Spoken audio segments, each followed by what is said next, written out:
SECfans.com. Week 8 is here and ready to go. Had a crazy week last week. We're going to get into our misses from last week in a minute. I know some of you LSU fans are just waiting and loving to hear from us on that one. But first off, we're going to talk Alabama, Tennessee. I got my partner in crime, Josh, with me today, and we're going to discuss. Obviously, this is a lopsided sort of point spread. I think it came out 34 points in favor of Alabama in this one, and it doesn't surprise anyone because of how both of these teams have played this year, and especially what happened in these last two games, or last game for each of these. But Josh, my first question: we usually start off with Alabama. But I want to start off with Tennessee just because there's all this, chatter about Butch, and we've seen the struggles on the field. But let's focus first on just what we saw with South Carolina and Tennessee in that game. And specifically, I'd love for you to start off with your thoughts on Butch making a quarterback change last week, something that I think you were a little bit critical of. I'd love to hear your insight on that, what you thought leading into it, and did you see in that game sort of what you expected with relative to your criticism of that quarterback change? Right. I was critical because I think Guarantano is an athletic player. I think he has a tremendous amount of potential. But just because you're an athletic player with a tremendous amount of potential doesn't necessarily mean you're ready to play quarterback in this conference. And I think, did he provide a spark? Sure. And was that important to the team? Maybe. It easily could be the case where the locker room had given up on Dormady, or they felt like the team needed some sort of serious spark. But when you do that, when you make that change, you have to be very careful, because it's easy to look at the South Carolina game and say, hey, Dormady wasn't very effective in our last game. We have no reason to think that he's going to be effective in this game. We should just move on, go to the next thing. But, we talked about this a little bit. It wasn't really realistic to expect what happened in the Georgia game to happen again, save maybe the Alabama game. And I know Dormady had been very effective in the Massachusetts game, but he passed the ball reasonably well. It was 60% passing against UMass. They threw 40 passes against Florida in that loss, which I think was a little ridiculous, put a lot on his shoulders. And he still threw for 6.6 yards per attempt. Now, he threw 3 interceptions, but he was throwing against a very good Florida defense, and they made him throw the ball way too much. Guarantano in this game against South Carolina, I think maybe the fair point here is to say, what's the mark of comparison? If you looked at Dormady against Florida, 6.6 yards per attempt, terrible touchdown to interception ratio. Granted, I get that, but about 54% passing. And then South Carolina, Guarantano, about 58% passing, 7 yards per attempt. So both those numbers slightly higher, but slightly higher on half as many attempts, 1, which is very notable, but 2, and I think this is more important, against a radically inferior defense. So, I think a lot of Tennessee fans were excited early when they scrambled for a lot of yards, and I think that was certainly a good thing or a good sign. But he scrambled because really South Carolina couldn't keep the edge. They couldn't maintain containment. The linebackers couldn't stay outside, and he never really tried to push the ball downfield at all until the very end of the game. So once South Carolina figured that out, and that he really wasn't willing to pull the trigger, and I think he completed 2 passes over the line of scrimmage through 3 quarters, then they really clamped down, and he held the ball too long. He took sacks. They didn't push the ball at all, became completely one-dimensional, and that offense completely shut down.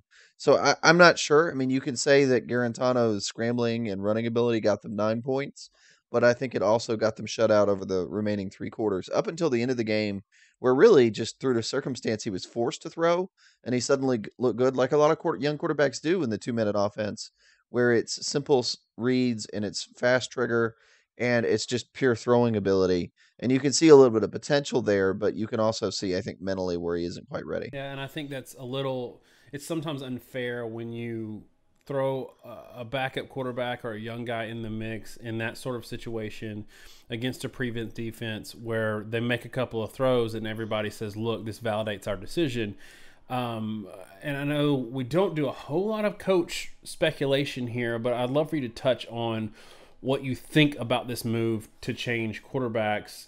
Does it to you feel more like a calculated decision of what he's seen in practice, wanting to go with a different quarterback, thinking it gives him a better chance to win? Or is it more of a move of desperation because he feels the heat on on the hot seat for Butch, and he needs to make a move to show, look, I coached by making this move. We won against South Carolina. Had that happen, and he'd have something to hang his hat on. I think it is a desperation move, but the question is it a desperation move for his coaching job, or is it a desperation move just to try to find a way to win the season? As I said, when you have a really bad performance, the locker room can kind of turn. And that bye week was not a good time for Tennessee because they sat around on their hands with a terrible blowout performance where they don't put any points on the board. And I don't know, there's a lot of rumors that the team has a bad locker room dynamic and that there were issues with the quarterback position. I'd heard a lot that Guarantano really felt like he should be playing. And at a certain extent, players have a really bad habit of seeing that you're struggling and just assuming it could be better, right? I mean, fans do the same thing. Everybody looks for the quick fix. Everybody thinks, oh, if we're having issues at right tackle, we just need to put the backup in and we'll be better. If we're having issues at quarterback, we put the backup in, we'll be better. Sometimes you just have issues at a position and there's nothing you can do about it because you don't have personnel. Now, that's on the head coach. So, I think that's maybe where you're right because Butch Jones can look at this and everybody's going to start to say at some point, how did you manage not to have a serviceable quarterback? And they're going to look around the country and look at what some of the quarterbacks have done that have transferred out of Tennessee. And they're going to go, hey, if you had Riley Ferguson, we wouldn't be in this boat right now. How did you mess that up? And so, to a certain extent, I think it's a doubly effective move and probably gives some credence to the idea that maybe it is the move that Butch Jones puts Garantano in there because Butch Jones knows if I put him in there and he's successful, I can not only deal with the issues that my team's struggling, but then I can also put away a lot of what a lot of fans are seeing. And you had the personnel to fix this. You somehow screwed it up and let them leave or made them leave. And now we're in this boat. And he can say, oh, no, I took care of it. Look what this young quarterback I have coming in can do. Don't worry about it. It's not on me.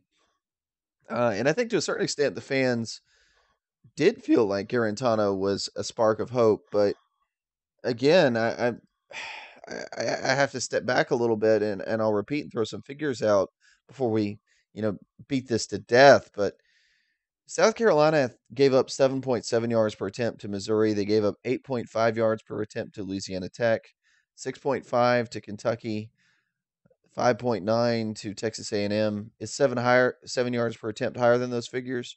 Sure, but 7 yards per attempt is higher than those figures when they passed for half as many attempts as almost any of the other quarterback. And I know at one point in that game, Garantano was passing for about 4.5 yards per attempt right up until that final drive. Yeah, the against that prevent defense. I mean, what did he have in the air? Man, like 70 of his 133 yards in the game came on that last Yeah, drive, something like that. I think that was kind of accurate. So let me see here. Loss of two, where we had a 39-yard pass, a 16-yard pass. So that's what, 55 yards, and then another 64 yards. So of 133 yards, half of those came on three completions at the end of the game. And if you take those out, right, that's 69 yards on 16 attempts. 69 yards on 16 attempts comes out to 4.3 yards per attempt. So for the vast majority of that game, he was totally ineffective. And that's, I mean, that's honestly why they lost. He had the worst passing performance anybody's had against South Carolina up until the last drive of the game. And I know that's included, but they should have never been in the position where they were going to lose the way they did. South Carolina is a serviceable team, but they're not a great team, and they may not even be necessarily a good one. If Kentucky can beat South Carolina by 10, Tennessee really ought to beat them. Yeah, and that's kind of what we're looking at here is we want to give Butch a little bit of breathing room here because he lost so much production from that team last year. But the issue is when you're falling below teams that have half as much on paper talent as you, then that's a big problem. You can point to, hey, I lost this guy and I lost this guy all you want, but then you can say, well, hey, wait, Kentucky is replacing the guy they lost last year with a 2 or 3 star guy. You know, Kentucky isn't replacing rolling out a 5 star quarterback or NFL players for the most part. I know they've got a good running back and got a couple of players on that team, but this is the issue I think Tennessee fans have right now is they're not performing at the level of teams that are far worse than them, and this is coming off a year where they got beat by Vanderbilt. So I think there are some issues there. The question I have, yes, I know John Kelly, 3.6 yards per carry in this game, not great. But John Kelly to this point has been all of your offense if you're Tennessee. So why do you roll out a rookie quarterback and first start and John Kelly only gets 16 yards or 16 carries? Explain that to me. Well, it's a little difficult to do so, but well, I guess there's a couple problems. One, they didn't have the ball much, so you have to take that into account. They only ran 57 true offensive snaps. When you only run 57 snaps, your guys don't get the ball a whole heck of a lot. We've talked about this before. Uh, I think a big example was the Ohio State game where I guess it was against Virginia Tech. Ezekiel Elliott complained that he didn't get the ball enough, and we looked it up and went, he had more carries as a percentage of the offense than he has in a normal game. The issue was just they never had the ball. Tennessee went 3 and out so fast that they couldn't get the ball to many people. And I think this is the big thing. Honestly, we talked about quite a bit last week with some different teams. There is an opportunity cost whenever your quarterback chooses to run the football. Guarantano had 18 attempts. Kelly had 16 carries. It's easy to look at that and say, well, it was a little bit balanced. Guarantano had 17 rushes in this game. And as we said, he had a really serious issue throwing the football, just doing anything with it, getting it out of his hands, really up until the final drive of the game.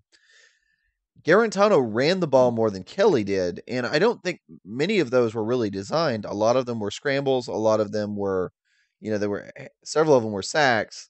But every time Guarantano tucks the ball and runs, that's suddenly taking what was a pass play and turning it into a run play, screwing with your run pass balance such that they stayed about 2-to-1 run to pass, but they stayed 2-to-1 run to pass where it was 2-to-1 quarterback handling the ball versus a running back. And I think sometimes I don't know if coaches have a hard time charting it, honestly, as weird as that is, that they don't realize that the run pass balance may be good, but the run pass balance is good because the quarterback won't let the running back ever have the ball or he won't throw the ball to a receiver. And Guarantano, as I said, I know I'm being super critical, but I think it's fair just from a team success standpoint that he held the ball so much and his refusal to throw the ball meant that he didn't give his receivers chances to make any plays with the ball. He didn't give his running back chances to make plays with the ball. There were several times where he could have flipped the ball to Kelly or Chandler and let them catch and run with it, but he chose to try to do it himself. And he averaged, I know he had some good runs, but he ended up with -2 total yards rushing between the sacks and the runs and, all the scrambles. And it's easy you want to divide him and say, well, that was the sacks. Well, no, because a lot of his runs were scrambles too. And all those are called pass plays. So some of the sacks he would have gladly run for your positive yardage if he could have. And I think that was kind of the issue that they put so much on him and they wanted to make him the focal point as a runner because it did work for about 2 to 3 possessions of this ball game. But in doing so, they really got away from John Kelly in the standard rush game. I mean, Ty Chandler averaged 11.3 yards per carry in this game. He was extremely effective. He had a long of 30 yards, sure, but his other 3 carries all went for 5 yards a carry. So I don't know. I think the biggest thing is a lot like we talked about last year with certain teams. Every time the quarterback touches the ball and runs it, there is an opportunity cost to say, okay, if that run had been from a running back, would it have been more successful? In this case, Garantano's rushes essentially cost John Kelly about 9 carries. And even if they weren't super successful, those 9 carries wear down the defense, and they still move the ball forward, where Guarantano was not able to move the ball forward with All consistency. right, so let's talk about matchups in this game. It's hard to digest what we know about Alabama and what we've been seeing with Tennessee, and not come across as kind of doom and gloom for Tennessee. But unfortunately, I think that's where the numbers are taking us a little bit. But before we get into the numbers, South Carolina 15 points in this game. We know South Carolina is not a real potent offense, but are there any weaknesses you see in the Alabama offense that a Tennessee defense that, yes, they gave up 41 to Georgia, but they've also had some games this year where they kind of stepped up. Have you seen anything from the Alabama offense that says, okay, here's where Tennessee can kind of take advantage and maybe slow this game down to a point where they can be in it at least halfway through the game? Well, I do to a certain extent, and that's the pass defense. Tennessee's pass defense has given up 87% of opponent averages. That's pretty darn good. And if you look at their last few games, UMass was the highest yard per attempt total they've really dealt with 6.2 yards per attempt. They had a bad game against Florida statistically with 7.6 yards per attempt, but that's skewed because they had a couple huge bombs. And now those huge bombs put points on the board, so they're extremely important, right? If you give up two of those, that's yardage that translates directly to points. It's extremely valuable. That Hail Mary really matters, but nobody's really been able to consistently and successfully pass the ball for good yardage on them. And, Georgia only had 4.9 yards per attempt. We've already, in other videos, people have heard us talk about the fact that we're not sold on Fromm, but that's a different discussion. South Carolina really did not throw the ball very successfully, 5.4 yards per attempt. None of the last three teams have thrown for 150 yards. The only team to do that was Florida, and if you take out the Hail Mary, they're not really at that number. So, I mean, that's the only 200-yard passing game they've dealt with. I don't know that Alabama's passing attack is improved enough to really change that. Now, as weird as it is to say, I think Alabama's passing attack may be better than any they've faced. I can't believe those words are coming out of my mouth, honestly, based on what we've seen from Alabama in recent years. But I just think that's really a telling statement from where the East is in terms of passing attacks. Bentley may be a great quarterback. We've already talked about how he's extremely erratic, but he also doesn't have the offensive line or the receiving core to really make things work. Alabama does have those, but still, I think Alabama is not an elite passing attack, and I think Tennessee's pass defense statistically looks very good. And I think you can match those two up and say that if Alabama ends up in long down and distance, they can stall. And if Alabama tries to throw the ball on first and second down and open up the offense, if they can stymie that and force it to be 2nd and 10 or 3rd and 7, then they have a real chance to try to stall the Alabama offense. And we've seen that happen from time to time this year. So speaking of Alabama's passing offense, so there's some frustration from Alabama fans, I think, in that second quarter against Arkansas this last weekend. And if any of you didn't see the game, which you probably did, because at this point we're probably talking to mostly, if not all, Alabama fans. Alabama jumps out 17-0 and then kind of goes quiet for almost the rest of the first half, and that's a lot of the first quarter, even though they had 17 points, and almost all of the second quarter. It felt to me, and tell me if I'm crazy here. It felt to me like after they went up 17-0, Alabama sort of treated this game a lot like they treat their directional opponents, in that they turn it into a scrimmage, they work on things that they're not good at, and it makes them look ugly, especially offensively, where they're not very effective, and it sort of unfairly paints a negative picture on the offense relative to what they could actually do if they wanted. And then, oh, by the way, we struggled for 1.5 quarters, and then when we wanted to go out and grab a touchdown at the end of the second quarter, we went and did it. Is that what you saw, or do you think this is more of there are some legit struggles in this passing offense and they legitimately struggled after they went up 17-0? I think there's a little bit of that, and that was my initial impression watching the game. But when I went back and looked at the play-by-play, I kind of had to do a not so fast to a certain extent. If you look at the first, the first punt of right in the second quarter there, about 6 minutes to go. Alabama had a 9-play drive that ends in a punt from the Arkansas 45. And that play goes Damian Harris run, Jalen Hurts run, Bo Scarborough run, Hurts run for a loss, 27-yard pass to Ridley on 3rd and 10. Najee Harris run, false start, which put him at 3rd and 11, and then a sack. And that stalled the drive. So they really were trying to, I think, just sort of grind out a drive. I think Hurts scrambled a couple times when he probably shouldn't have, and that was some issues. But really, to a certain extent, I think they were trying to see if they could sustain a drive on the ground, and they couldn't do it. And they couldn't do it because of a penalty. In the previous drive, too, it was 2 runs in a row from the running backs, Jacobs and Scarborough, and then they took a sack on 3rd and 5. So, honestly, I think to a certain extent, looking back at it, what I felt like was them working on things. Maybe it was, but I think more than anything, it was problems in pass pro. They really struggled throughout the game, but especially in that second quarter when they had 2 or 3 instances where they needed to convert 3rd downs in protecting Jalen Hurts in obvious passing situations. And I know you don't have forever to throw ever in those situations. And a lot of that is on Jalen Hurts because, one, I don't think he gets the ball out terribly quickly from a progression standpoint. He's a lot better than he was last year. He is making progressions and reads. Last year, he didn't know the offense. Not his fault. He's a true freshman. This is why we said we didn't think he would start game one. We thought Barnett would start game one and Hurts would come in later because it just takes time to learn the offense and just literally learn what the plays are. It's a multi-100-page playbook. If people think that's silly, it takes a long time for any quarterback in the college game. And again, look at what Guarantano looked like in this past game where he didn't seem to know what was going on. And the other thing, I think Hurts has a slow delivery. And so when you put those two things together, sometimes he struggles to get the ball out on time. But still, there was way too much pressure. I think there were a number of issues that contributed to it. I thought the guard play was not particularly good. There were 2 or 3 plays in a row where Lester Cotton, the right guard, kind of got beat. But I think more importantly in that second quarter, um, Arkansas did a lot of delayed blitzes by the linebackers. They were sitting back in coverage and coming late. And Alabama's guards were a little too happy to help double team with the tackles.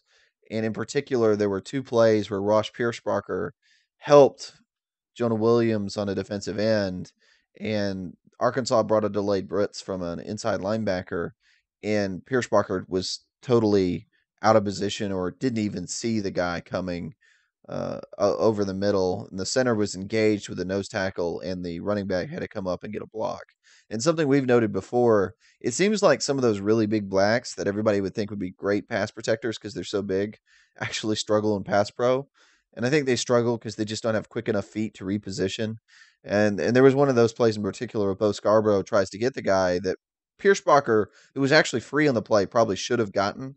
And Bo checks him, but he doesn't knock him down. And when he gets checked, he gets around Scarborough. Like they disengage and they kind of move to different sides, and he's able to get to Hurts for a sack.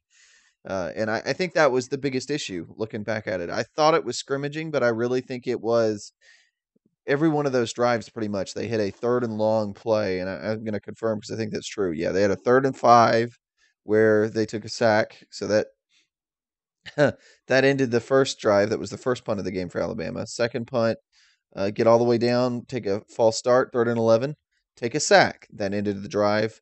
And then the last punt by Alabama was a 3rd and 8, and that was an incomplete pass to Devonta Smith that was broken up well by Greenlaw. And I think that was actually a tip play. So, yeah, I mean, the consistent issue was pass protection on 3rd and long. That was really the story of almost every one of Alabama's stall drives in the game, I think. So here we are. I think Alabama fans feel better about Jalen Hurts than they did last year, and we both think that he looks better. I don't know that he's completely turned that corner into an effective pass-throwing complement to his running ability weapon, and I say that because he seems really close. And a lot of these deep shot plays or a lot of these reads where he's making a little bit too late. It seems like he's right there on the cusp. But I wonder at what point do we decide, at least for 2017, these close plays are who he is, because we're in week 8. I mean, I think of some of this, missing a few misfires here and there, or a few misreads here and there in week 1 or 2. You think, okay, he's real close and he's improved, which he has. And by week 8, 9, 10, those things are going to be clicking. So at what point are we at the point in week 8 that this is who you got with Jalen Hurts? You need to win with his strengths and not expect him to get that much better this year? Or do you think he's still got a whole lot of room to grow? Well, certainly has room to grow, but the question is whether it's realistic for him to grow in the next 4 weeks relative to where he's gotten to this point.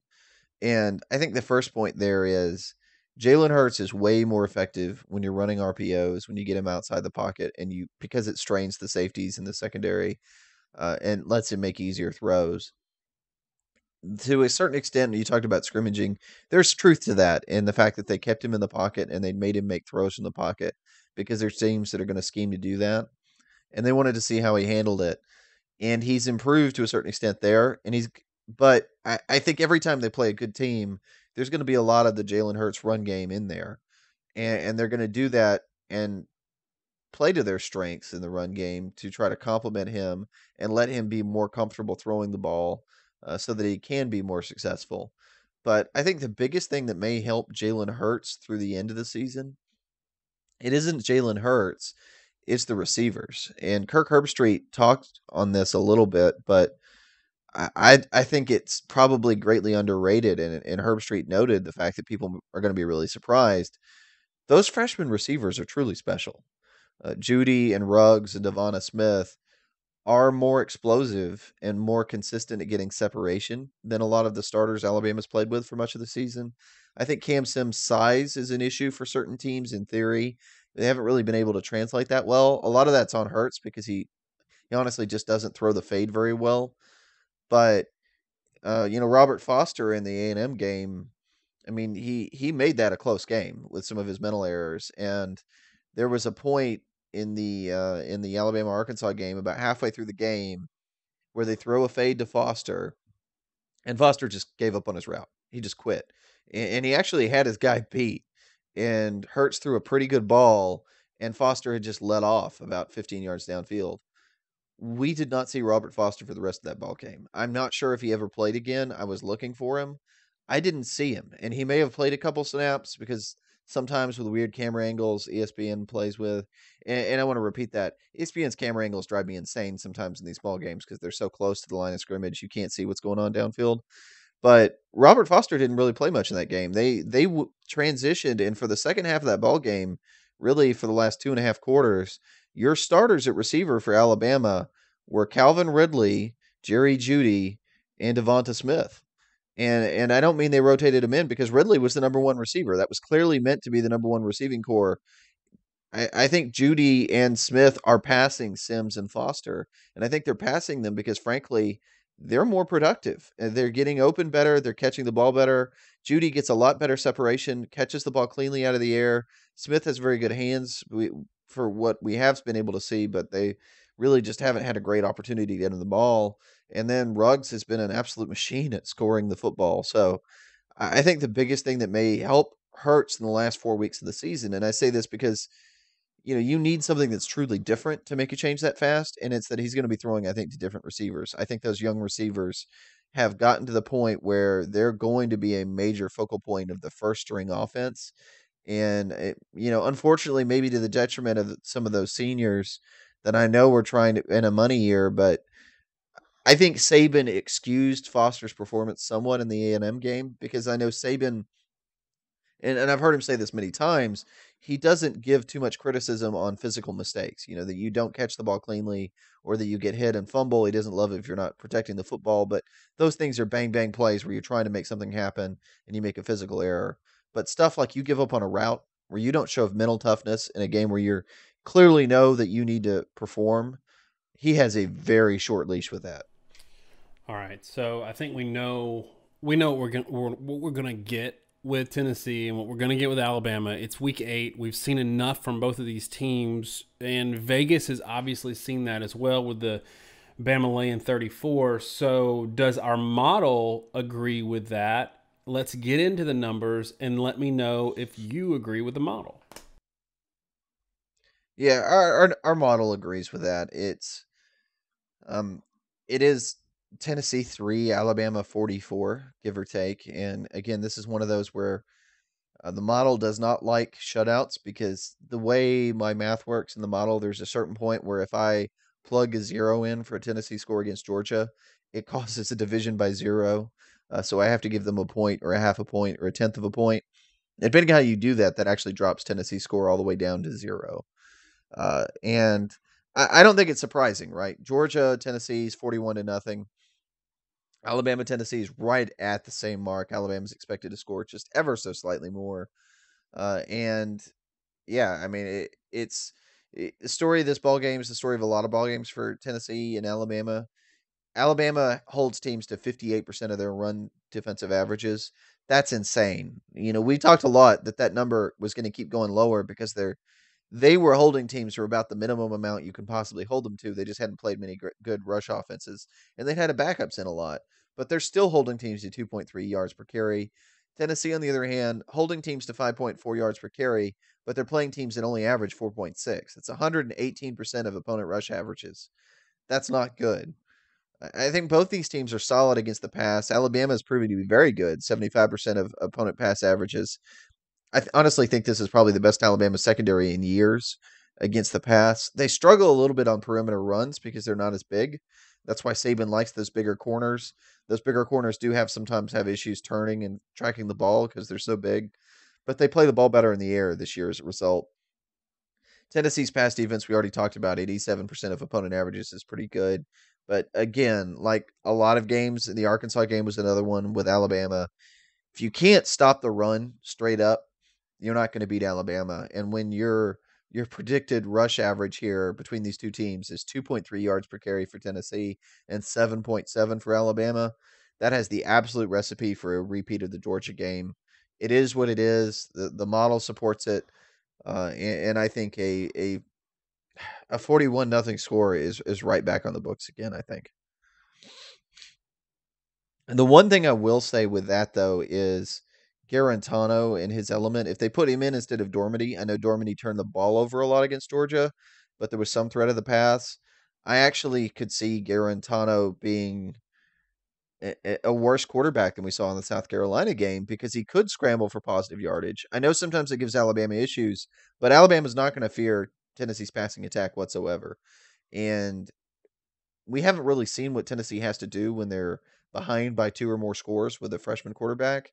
And if he has to throw the ball a lot to try to catch up, we may quickly see how his accuracy and decision making works, and that could generate a lot more negative plays than I think people Yeah, expect. and I think it's worth noting that, at least in my opinion, I think in a lot of ways, Ole Miss and Arkansas were a lot better suited to give Alabama struggles and at least keep that game close than Tennessee is, simply because Tennessee has a better defense than either of those two teams, but both of those two teams could offensively keep the ball away from Alabama's offense enough that they couldn't run away with it scoring the ball. Is that fair to say that in a lot of ways Arkansas and Ole Miss posed a bigger threat than Tennessee? I think it is fair to say Alabama is probably definitively the best rush defense in the country. And you have to throw the ball well to succeed. And with their man coverage scheme, you have to throw the ball downfield because the guys are playing real close to the receivers. Tennessee has shown nothing in the past game to make Alabama really fear the downfield passing game. There was maybe one pass, and that pass was where South Carolina busted a coverage and let a guy come open on a middle seam route completely uncovered. And so Alabama's going to say, well, if we just man up, we don't play zone, we man up on the receivers, we're going to play tight to the line of scrimmage and we're going to challenge them. And, unlike Arkansas and unlike Ole Miss that can punish you, and I think Kelly played very well in that Arkansas game, actually. I don't think Tennessee has that threat, and that could really suffocate them, and they could just be an absolute 3-and-out machine. And good defense or no, you've got to hold the ball a little bit because you will wear down, and at some point you get dispirited, and this game could get extremely ugly fast. All right, so let's wrap this up and go with some picks. I'm gonna go ahead and give mine. Give me 47-6. I know we keep picking a lot of these blowouts for Alabama, and it's in some ways not fun, but that's what you get when you have a consistently elite team in a league that's down, and finally an SEC West division that's down. So that's my pick. Are you tracking with the model, or do you think it's worse?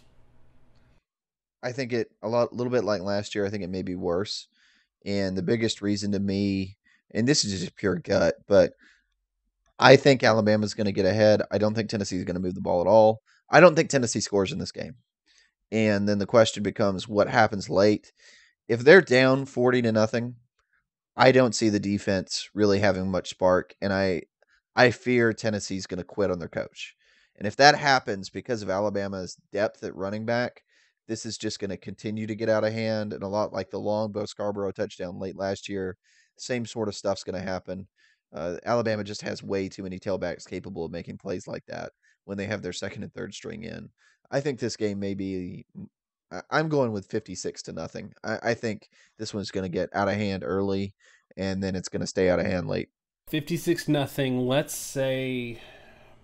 Let's say Tennessee doesn't score, and it's at best 45-0, but maybe 56-0.